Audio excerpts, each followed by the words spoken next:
Hello students, आज का हमारा टॉपिक है molecular orbital structure of furan. इसके पिछले वीडियो में हम लोगों ने पढ़ लिया है molecular structure of pyrrole.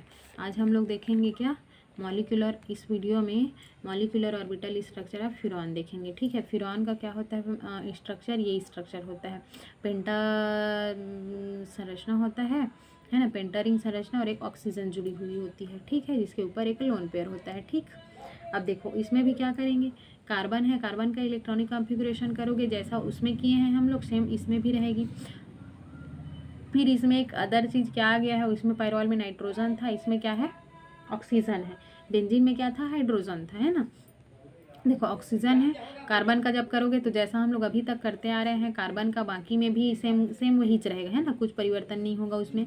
Oxygen है तो ऑक्सीजन में कैसे करोगे, ऑक्सीजन का एटॉमिक नंबर कितना होता है, 8 होता है। उसका इलेक्ट्रॉनिक कॉन्फ़िगरेशन करोगे तो क्या होगा, 1s2 2s2 2p4 होगा।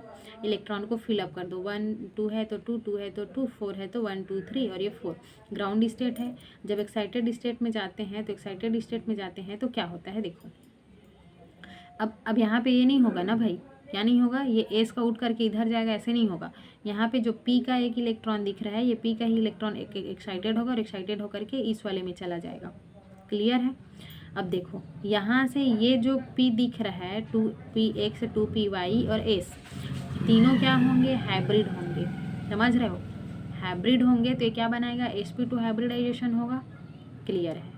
जो यहाँ पे 2pz वाला है जिसमें 2 इलेक्ट्रॉन है ना, तो ये p जो ऑर्बिटल है ये क्या रहेगा, अनहाइब्रिड रहेगा। इसके पास कितने इलेक्ट्रॉन है, 2 इलेक्ट्रॉन है और क्या है, अनहाइब्रिड है। अब देखो, अब हमको क्या करना है, देखो कार्बन है, ठीक है, कार्बन है, कितना कार्बन है हमारे पास यहाँ पे, कितना रहेगा, 1 2 3 4 4 कार्बन है। क्लियर है। एक अनहाइब्रिड ऑर्बिटल है, एक एक अनहाइब्रिड ऑर्बिटल लगा दोगे, पहले ध्यान से सुन लीजिए, है ना, एक एक अनहाइब्रिड ऑर्बिटल। अब देखो ऑक्सीजन पे आते हैं तो ऑक्सीजन का देखो, ऑक्सीजन पे क्या होता है, एक अनहाइब्रिड ऑर्बिटल है। ठीक, एक अनहाइब्रिड ऑर्बिटल है जिसके पास क्या है, जिसके पास 2 इलेक्ट्रॉन है, और एक हाइब्रिड ऑर्बिटल है जिसके पास 2 इलेक्ट्रॉन है और 2 क्या है, हाइब्रिड है ना। देखो इसकी संरचना कैसे बनी,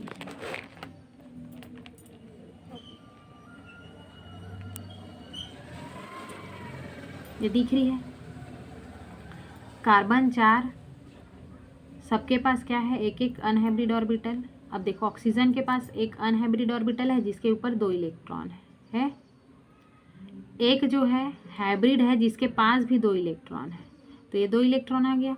अब देखो, अब ये इसके साथ ओवरलैपिंग कर लेगा, ये इसके साथ कर लेगा, ये इसके साथ कर लेगा, ये इसके साथ करेगा, ऐसे करेगा, ऐसे करेगा, ऐसे करेगा, ये ऐसे करेगा, ये ऐसे करेगा। अब यहाँ पे देखो ये जो ऑक्सीजन है, इस ऑक्सीजन के पास जो अपना लोन पेयर है, तो एक इलेक्ट्रॉन को तो इधर दे करके अपना बॉन्ड बना लिया, एक इलेक्ट्रॉन इधर दे करके बॉन्ड बना लिया। अब बचा कौन, ये वाला बचा है जो यूज़ ही नहीं हुआ है बिल्कुल भी। यहाँ पे जो लोन पेयर दिख रहा है आप लोगों को, ये तो बचा हुआ है ना, ये तो यूज़ ही नहीं हुआ है। ठीक है, तो देखो इसका संरचना कैसे बनता है।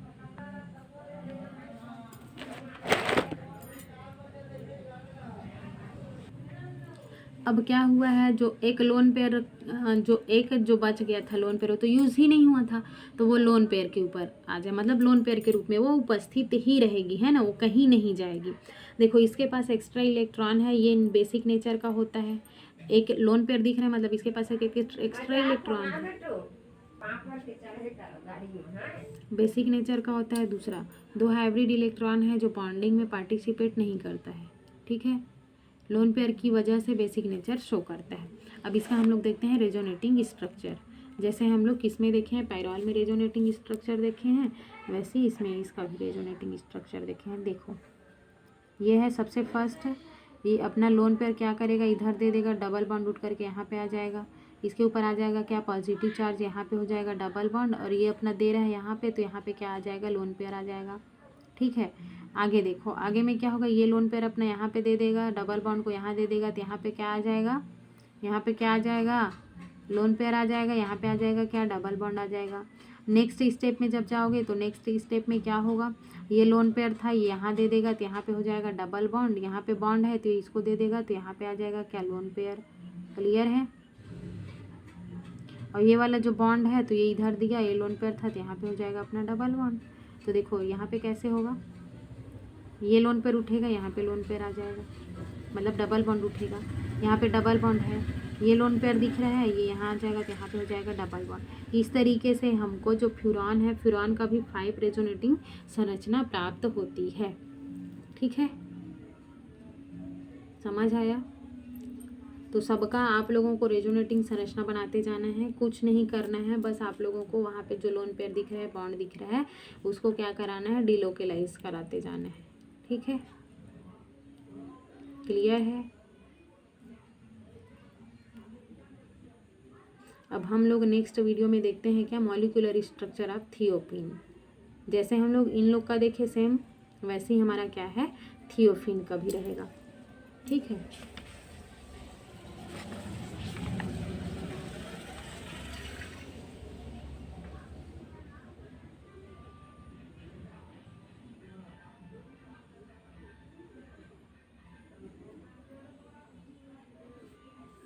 देखो थियोफिन का देखते हैं,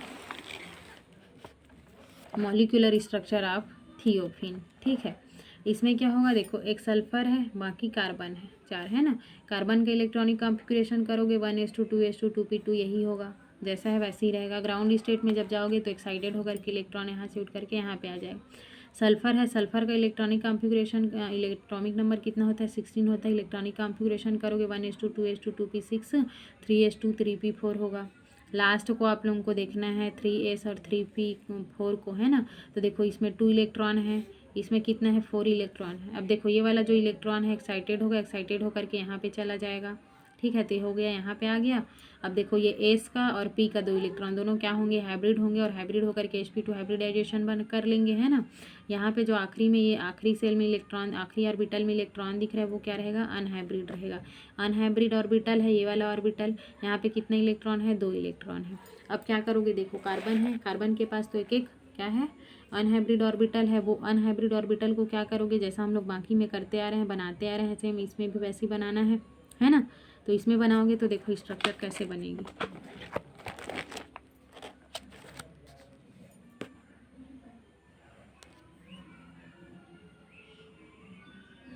दिख रहा है ये, कार्बन पहले 4 लिख लो, सल्फर है, सल्फर लिख लो, है ना। अब देखो सल्फर के पास क्या है, 2 इलेक्ट्रॉन है जो हाइब्रिड है, 2 इलेक्ट्रॉन है जो अनहाइब्रिड है। तो जो अनहाइब्रिड इलेक्ट्रॉन रहता है वो क्या कर लेता है, अपना इलेक्ट्रॉन को दे करके कार्बन के इलेक्ट्रॉन से बॉन्ड बना लेता है, मतलब यूज़ हो जाता है उसका इलेक्ट्रॉन। और जो हाइब्रिड ऑर्बिटल का इलेक्ट्रॉन रहता है वो क्या रहता है, यूज़ नहीं हुए रहता है, मतलब वो बचा ही रहता है ना। तो बचा है तो हमारा देखो यहाँ पे ये इलेक्ट्रॉन मिलेगा, ये इलेक्ट्रॉन मिलेगा, ये इलेक्ट्रॉन मिलेगा, ये मिलेगा, ये मिलेगा, ऐसे करके इन लोग बॉन्ड का फॉर्मेशन कर लेते हैं। ऊपर भी पाई इलेक्ट्रॉन क्लाउड है, नीचे भी पाई इलेक्ट्रॉन क्लाउड है। ठीक है, अब सल्फर के पास देखो कितना, यहाँ पे भी लोन पेयर है अपना, है ना। जो हाइब्रिड ऑर्बिटल में लोन पेयर है वो भी तो यूज़ नहीं हुआ है अपना, है जैसे का तैसे। तो उस इसका जो संरचना रहेगा वैसे ही रहेगा, है ना, क्योंकि हम तो यूज़ ही नहीं किए हैं भाई, वो जैसे का तैसा है अपना। अब देखो, अब हम लोग क्या करेंगे, इसका भी रेजोनेटिंग स्ट्रक्चर बनाएंगे। किसका रेजोनेटिंग स्ट्रक्चर बनाएंगे, थियोफिन का। तो जो थियोफिन होता है, ये थियोफिन का रेजोनेटिंग स्ट्रक्चर 2 प्रकार का होता है। ठीक है, एक पहला फर्स्ट प्रकार देखते हैं हम लोग। देखो इसके पास भी अपना लोन पेयर है, 4 कार्बन है ना, डबल बॉन्ड है, जैसा बाकी में करते आ रहे हैं। ये लोन पेयर उठ करके यहाँ आ जाएगा, डबल बॉन्ड आएगा यहाँ पे, तो यहाँ पे क्या हो जाएगा, माइनस चार्ज आ जाएगा, डबल बॉन्ड यहाँ हो जाएगा, हुआ, इसके ऊपर पॉजिटिव चार्ज है। ठीक है, अब देखो ये लोन पेयर यहाँ का डबल बॉन्ड कहाँ, यहाँ आ गया, तो यहाँ पे निगेटिव चार्ज, यहाँ पे डबल बॉन्ड हुआ। अब ये निगेटिव चार्ज यहाँ, तो ये डबल बॉन्ड यहाँ, तो यहाँ पे निगेटिव चार्ज, यहाँ पे डबल बॉन्ड। ठीक है, यहाँ पे डबल बॉन्ड। अब ये डबल बॉन्ड कहाँ, यहाँ पे आया, और ये जो निगेटिव चार्ज है यहाँ पे आया, तो निगेटिव चार्ज डबल बॉन्ड। एक स्ट्रक्चर ये हुआ। अब देखो दूसरा रेजोनेटिंग स्ट्रक्चर कैसे होता है, डबल बॉन्ड यहाँ पे आ जाएगा, इसके ऊपर क्या होगा, निगेटिव चार्ज होगा। ठीक है, हुआ। नेक्स्ट जाओगे आगे, तो ये डबल बॉन्ड यहाँ, तो यहाँ पे क्या हो जाता है, यहाँ से इलेक्ट्रॉन उठा है, मतलब यहाँ पे पॉजिटिव, तब ये पॉजिटिव चार्ज यहाँ से क्या हो जाएगा। अब देखो आगे, ये जो डबल बॉन्ड दिख रहे हैं यहाँ पे पॉजिटिव साइन को हटाने के लिए डबल बॉन्ड क्या करेगा, यहाँ पे आ जाएगा तो यहाँ पे आ जाएगा डबल बॉन्ड, ठीक है। फिर यहाँ पे पॉजिटिव साइन आ जाएगा क्योंकि यहाँ पे इलेक्ट्रॉन की कमी हुई ना, यहाँ पे अब देखो यहाँ पे इलेक्ट्रॉन की जो कमी है उसको पूरा करने के लिए कौन बॉन्ड उठ के आएगा, ये वाला बॉन्ड उठेगा, तो यहाँ पे क्या हो जाएगा, डबल बॉन्ड आ गया। इसके ऊपर तो निगेटिव रहेगी, है ना। अब देखो ये वाला पॉजिटिव साइन आ गया, यहाँ से उठ के यहाँ गया है, तो ये वाला क्या करेगा, अपना देगा बॉन्ड, यहाँ पे डबल बॉन्ड आ जाएगा। जैसे देखो इसमें आया हूँ, तो सल्फर नाइट्रोजन एंड ऑक्सीजन की तुलना में लेस इलेक्ट्रोनिगेटिव होता है। जो सल्फर है हमारा वो नाइट्रोजन और ऑक्सीजन की तुलना में क्या होता है, लेस रिएक्टिव होता है।